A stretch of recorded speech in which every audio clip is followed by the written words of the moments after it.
Well, I am Jake with Alaric Radio here at the Marc in Boise, Idaho, at Andy's place with Crimson Divide. You guys want to say hello? Hello. Hello. Hello. How you doing? You beautiful people. Guess we could start with introductions. Yeah. My name is Chief Blue. Don't forget the Chief. I do vocals and I do the bass guitar. Johnny Miles. I play lead guitar and back and screams. Tony Sabo. I play drums and I attempt to try to do some backups once in a while. Attempt. It's a good attempt. It's a good attempt. At least you are attempting. Yep. Come along great. It's trying. It's work in progress. All right. So we got all your matching Crimson Divide shirts on. Oh, yeah. So who came up with the name and how did it get brought up? This guy. So yeah, we were all kind of chatting after the first jam in the apartment we all live in now. Yep. And we were throwing around stuff, and then he said he wanted something that was color based, like a red or something like that. He said he wanted something red, so I was like, okay. So I threw down like 5 names. I don't know if I still have it in the notes app or not. Like 5 or 7 names, and then we came back together. We all just like, yeah, Crimson Divide is the one. Yep. And I was like, that is a completely original idea. Totally awesome. We got this. I did a Spotify check, did Facebook check, Insta check. Didn't do a YouTube check. Anyway. Take two. We didn't do a YouTube check. And so if you look us up on YouTube, there's another band about 8 years ago that has some stuff on there, some emo indie band.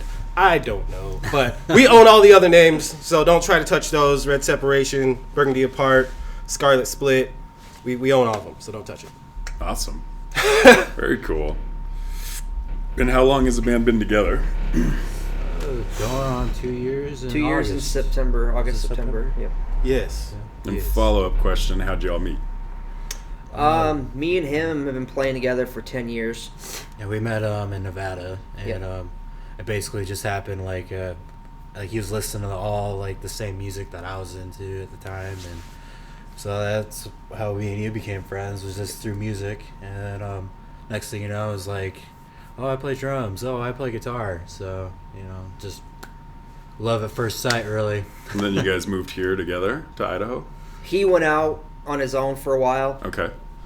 Went around the country, did his own thing. I moved up here to get out of Nevada, the part of Nevada we were in. And then he came and moved back in with me a couple weeks. It's been 2 years now. Yeah. About 2 years actually, ago. yeah, like 2 years, I think. So you moved in, started the band. This month, actually. We started playing around again because I was kind of on and off with the drums pretty much since he left. And we I started off in our kitchen, pissing off the downstairs neighbors. Yep. Yeah, so before that, they put a post on a Facebook group Boise musicians called the Boise Musicians. It's Yep. one we freaking a lot now. And so they put a post up on the Facebook group about wanting to get a metal band together. And I saw it. I was in a metal band previously that ended kind of sourly. I'm not going to say I was salty, but it wasn't great circumstances. No. So I was looking at this White one. salt. Do I want Peppered with hate. Pepper with to do this again? And I was like, screw it. Is it because of the metal thing that made you a little standoffish? Like, because you were in a metal band and it ended badly, getting into another band, it's just like, kind of just made you rethink of it just because it was a metal band? Like, if it was an alternative band, would you think the same? Probably not, just because metal is my heart, is my passion. And so that one hurt me pretty deeply.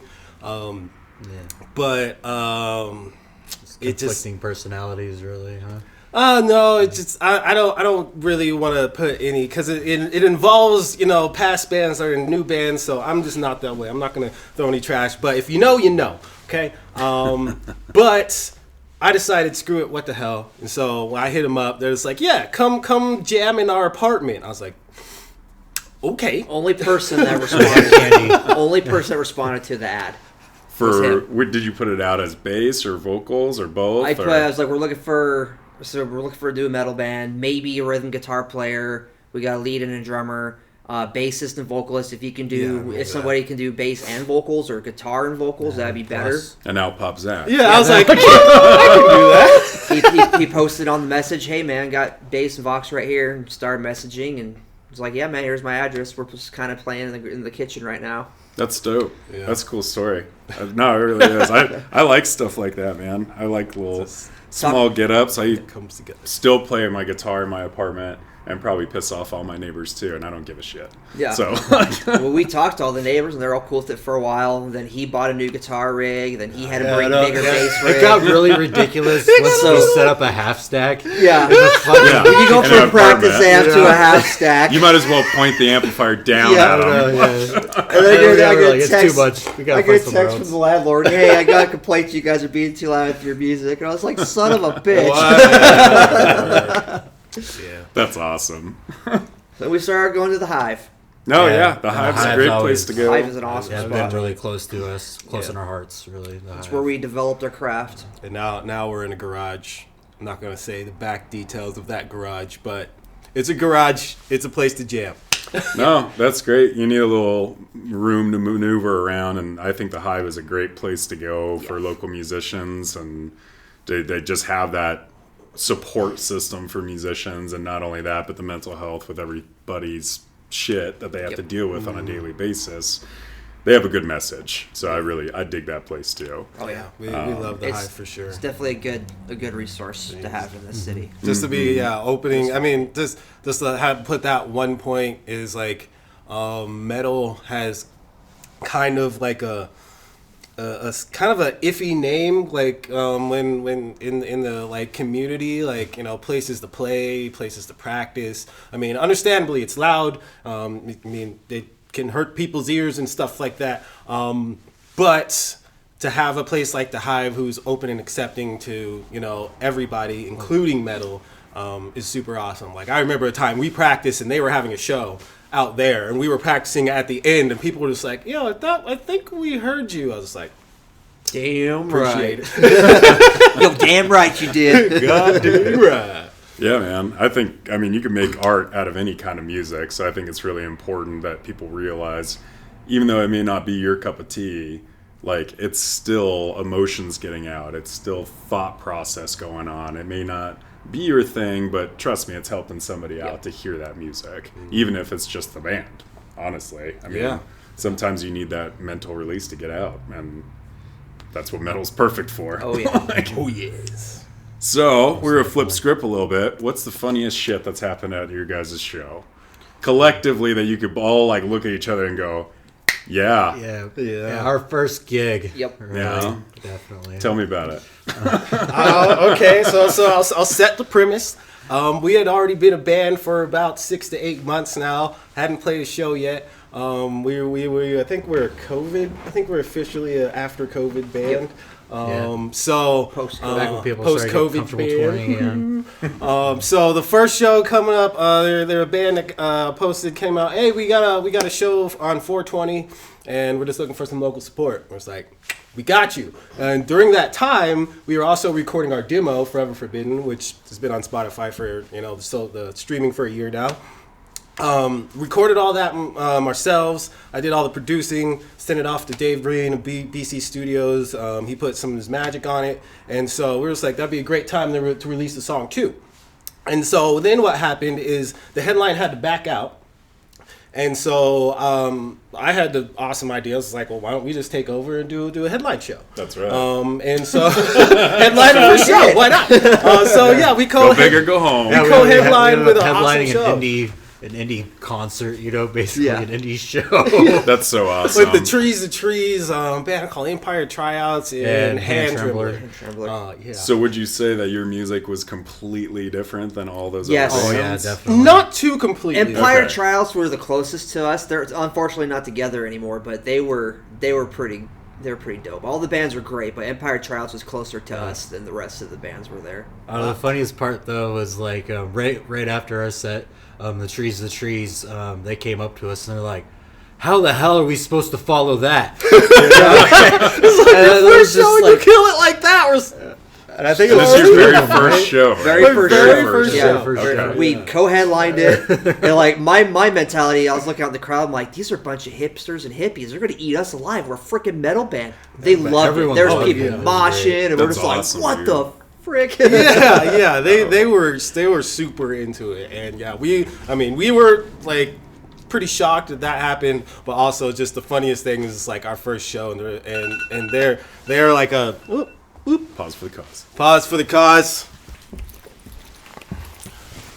Right, so like yeah, our first show, and there's like how are we supposed to follow that up, and that was a really good feeling. Yeah. I mean, but also just pretty hilarious. Yeah. That's awesome. Let's see here.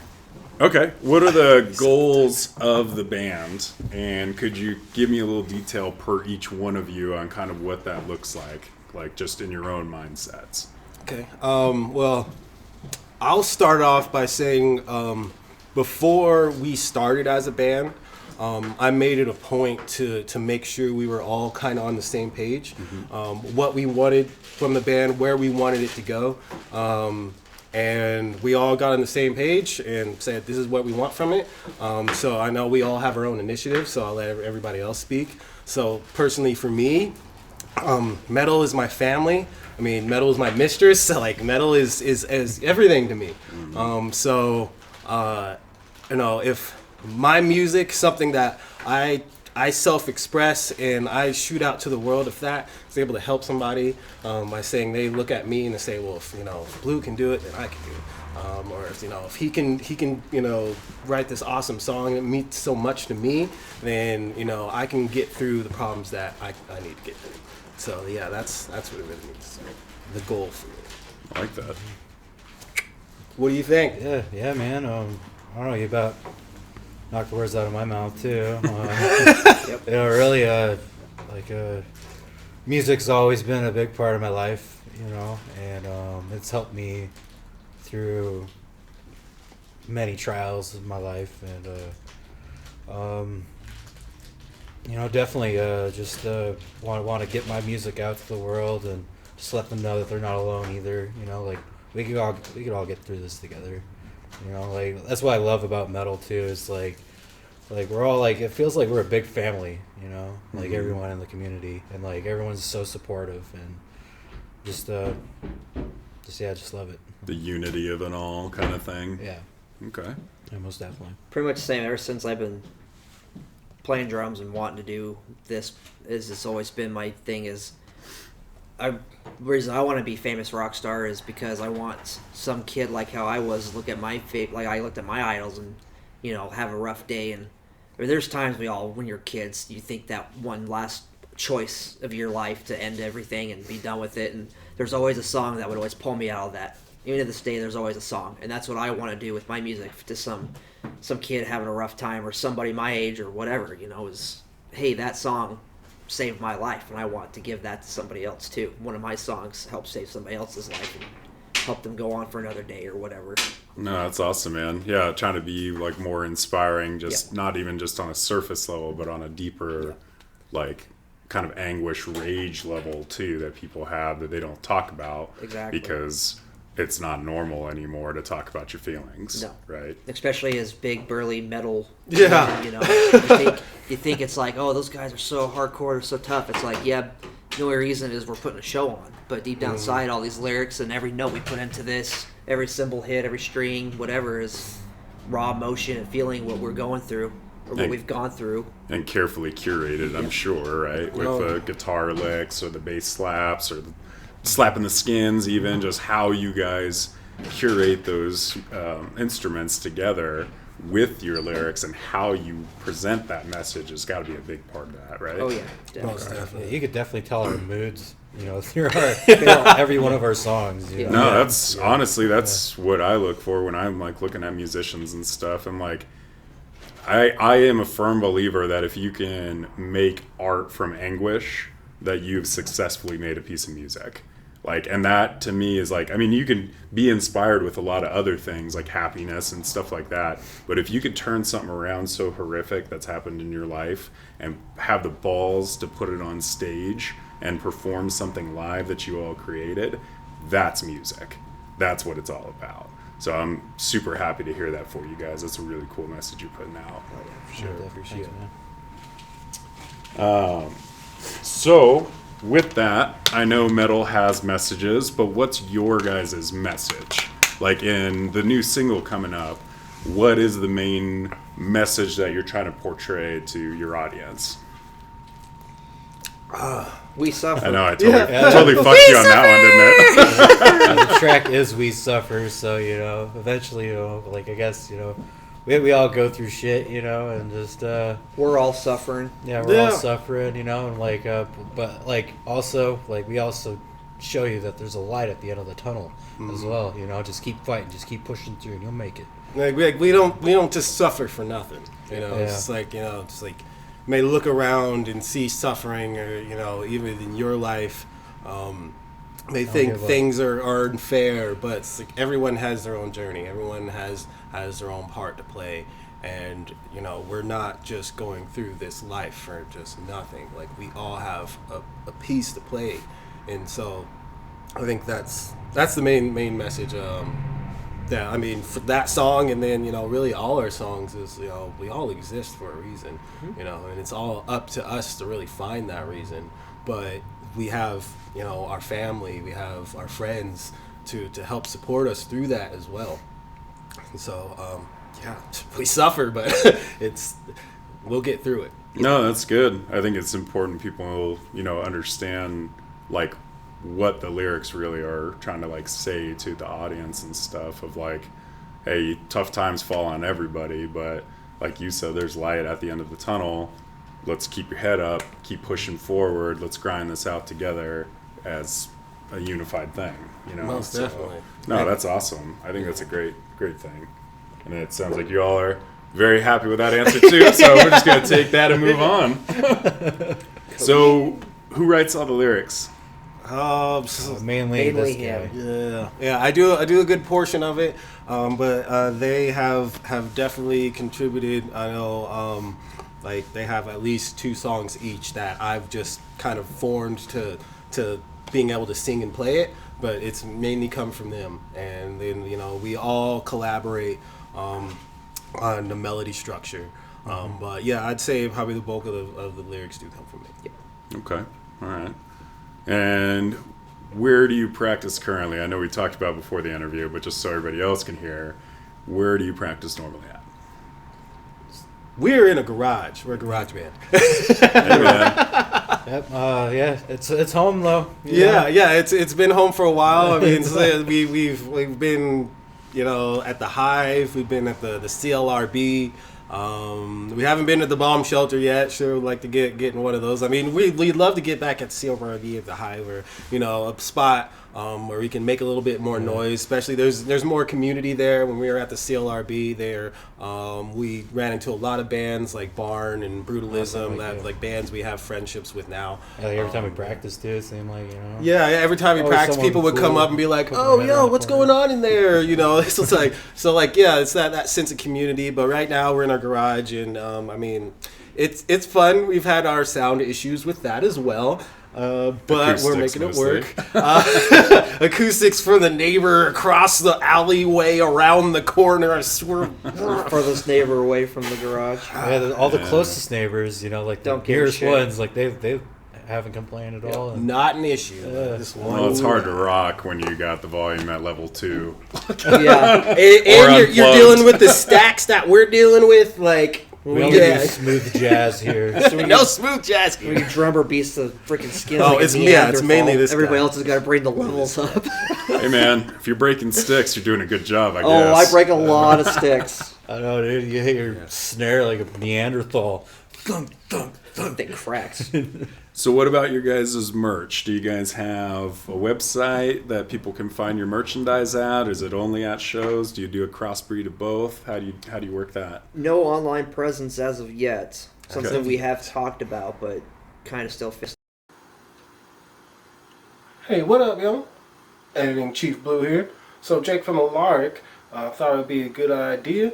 I thought it'd be as well just to add this little message. However, I kind of interjected it into the first part of our interview. So I'd like to start off by saying thank you for watching our interview and checking that out. And give a special shout out to the Marc. There used to be Gigs Music, and then another shout out to New Colony Brew Company, who used to be Craft Brewers of Idaho. They're both great places to be, to get to know for musicians, just for other network reasons as well. And give a huge shout out to Jake from Alaric Radio for agreeing to do this, get together, have the interview. It was a great one. So part one was mainly about us and how we got started and things like that. And then the Marc had to close. They had to shut down on us, so we moved locations over to New Colony Brew Company, and it was a little bit louder. If you stick around, you'll find out. We went in there. It was kind of a party situation, so the sound isn't as pristine as it was at the Marc. However, the conversation is more of a podcast style conversation on what we feel the music community needs, and just other details and stuff that we found being in the music community and really building it for ourselves. So if that's something that interests you, then stick around and watch the rest of the interview. It definitely has some great information. If not, like I said, I sincerely appreciate you checking us out, and you have a great and wonderful afternoon. Hell yeah. We're on, baby. So we were talking about merch, right? Merch. Yep. Yeah, we got merch. We totally are in the same spot that we were. Yes. Yeah, exact same spot. This is Yeah. the same We haven't spot, moved at except all. Nope. across the street at our new favorite place. The new favorite place. New Colony Thank you, Beer Company. Yeah. So what about the merch though? Yeah, but what about the merch? So yeah, nothing online yet. Pretty much just word of mouth. People ask us about it in the street and stuff. And they tell them, yeah, I got it. If you want, let me know. Sure. And what do you guys sell as far as merch goes? Like what products? We got T-shirts, we got men's and women's, and regular collar V-necks. all the way from small up to. We got some Forex. Forex. Yep. We got patches, little patches. Like, guys like to put them on their vests and stuff, and their coats, their battle jackets. Oh yeah. Stickers. Got the little stickers. This is our newest ones we got. Just got some of those in. Very cool. Little vinyl stickers. Oh, those are nice. It's got a clean image on it. Oh yeah.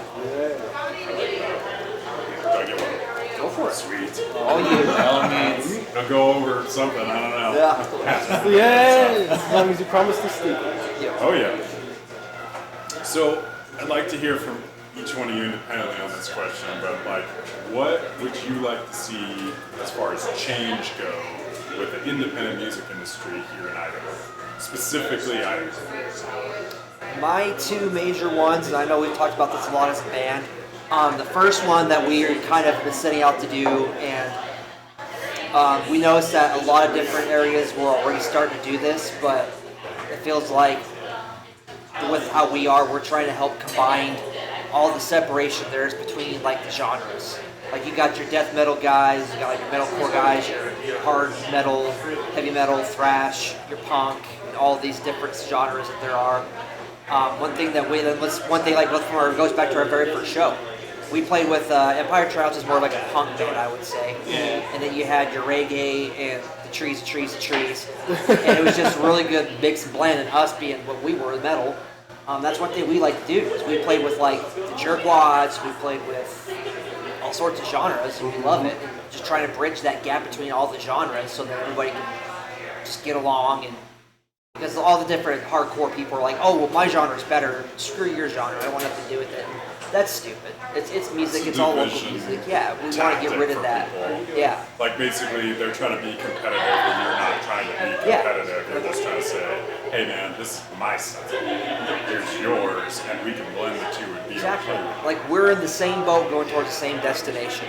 Okay. Why hate each other on the ride? Yep. Why fight each other? Totally get that. And the second thing is definitely with like venues. It's so hard to get a hold of any of the venues. There's been many times setting up tours or just shows or whatever where You know, you reach out to a venue, you don't hear anything. You reach out, you don't hear anything. You reach out, you don't hear anything. Or you do reach out, and they'll get back to you, ask you 40 questions, and say, okay, we'll get back to you. You never hear anything. You reach back to them, and it's just they just completely brush you off. Whether it's your genre or because you haven't been out the scene very long, I don't know what it is, but or there's also other venues that won't even talk to you at all. You have to go through somebody that knows somebody that knows somebody to get to the people for them to even consider you. Or other venues that don't like your genre, so they will not play you. So, obviously, like some booking agents, and I'm just spinning this off what you just said, but some booking agents, you know, may not like your guys' particular genre or sound, which happens to other bands, which I think everybody understands universally that just happens. But I think if I'm catching this right, you're saying that like they don't email back, they don't call back. Is it you even at that point, or is it just the process of they want bigger people and don't want to kind of switch it up? Probably a little bit of both. A little bit of both, because I know there's one venue in particular here that I was in talking with and getting a show going, and then they just stopped communicating altogether. And Interesting. And then this particular venue was posting, hey, we're looking for bands, we want bands, we don't care what genre, reach out to us. So we did. And they were really standoffish from the beginning, and then just completely cut ties talking with us at all. And then I still see them posting stuff about our genre, other genres, different people, even like comedy shows, all sorts of stuff. So we're not sure what's going on there with stuff like that. It's like you guys are reaching out, wanting stuff. I don't know if they just got like a massive influx, they're having a hard time keeping up with it, or what it is, but Could be. I mean, I sometimes have a hard time keeping up with submissions for the radio station, but if that's happening to, because I've heard this from multiple bands, you know, it's not just you guys, it's multiple bands at multiple venues. And I'm not naming any venues, I'm not trying to point fingers or anything like that, but I would like to get down to the root cause and have these venues understand that, you know, bands are trying to get a hold of you, and if you're in the local scene, you know, the least thing that you might be able to do is say, hey, thank you for your submission, but we're not interested. Right. yeah. You know what I mean? That way, it's a respect. Yeah, which thing. we have gotten responses like that before too. It's like, hey man, cool, thank you. Yeah. Let us know if you're ever interested. Yeah, and that's totally the humane thing and respectful thing to do. But I think what we've gotten away from, not just Idaho, but just collectively as trying to book bands for independent artists, is so many people are kind of caught up on the dollar that the independent gets missed. And at one point, these bigger bands that people play all the time were a small band. Exactly. Somebody had to discover them at some point. And that's what I would like to change around here in Idaho, especially with people like you guys and other bands that are not getting recognized for all their hard work and talent that they put into practice, their shows, their lyric writing, their instruments, how much money you're pouring into your instruments. It's all there, and it all should be recognized and celebrated properly. What about you? I got a book, bro. So you should Yeah, give me a little something from everybody. Give me a little something from everybody. Well, I guess I don't really have much to say about it because I think you boys have pretty much been like a community. You know, they're a little disconnected. You know, they're just because like I'm always busy, you know, with something. We always tell him as long as he shows up and plays the guitar, because he's already pretty. So Really Sorry to appreciate put you your here. Oh yeah. Yeah, I think we get most comments on guitar playing. for good reason. For good reason. Do you have Bluetooth on your guitar? Are you able to step down off the stage and stuff like that? I do. He has it. I have it, but I haven't used it yet. I know. That's This fair. guy, he spent a pretty penny on it. Kind of collecting No, things. that's cool. The guitarist, Siren's Rain, flipped his guitar because he's got a strap lock on it. Daniel? Huh? Daniel? Shane. Oh, Shane? Okay. Yeah, and Shane flipped it, and that was like 20 minutes after I just fallen off the stage. Oh, yeah. On my broken rib. Got back up, went outside for a while, came back in, and he flipped that sucker because he was using the Bluetooth plug-in with the lock strap. And man, that thing almost hit my face. I was all, woo! Like, so it was pretty fun, but it was devastatingly scary. I can imagine. Yeah. So Yeah, that's something that's definitely, I like using your wireless setup. So definitely need to get our boy through on it. For the showmanship. It's gonna stop collecting dust. Before someone else goes and uses it for other things. So let's get your take on it then. I know you said you could write a whole book on it. Yeah, I could write a book, bro. Give me some cliff notes. I think really my main goal is when I first kind of like entered the scene, especially like the metal scene, I saw the division, like the kind of sectionism, like this is the death metal scene, this is the thrash metal, this is the emo, this is the rock stuff, and it's kind of similar to him, but also there's the outside supporting network around it. Because I'm a DJ. I was also associated with hip hop, the local hip hop scene, local EDM scene, and so I might be giving away a little bit of game here. That's what the kids call it, giving away some game. But what I saw is the cosign effect. And so when an artist makes it big, they either create their own label, group, establishment, and then they go out and start handpicking artists that they like, that they want to see rise up, and then they become a collective, and they do events together, and then they become their own community, and then it's different communities that you can step into. It's not just, I want to go play a show. It's like, I want to step in that community. What are they doing? There's, just to throw out the EDM, for example, they have events on like Thursdays. So a Thursday night at Carmen, they have artists called Flow Dojo come out. They do flame stuff. They have dancers.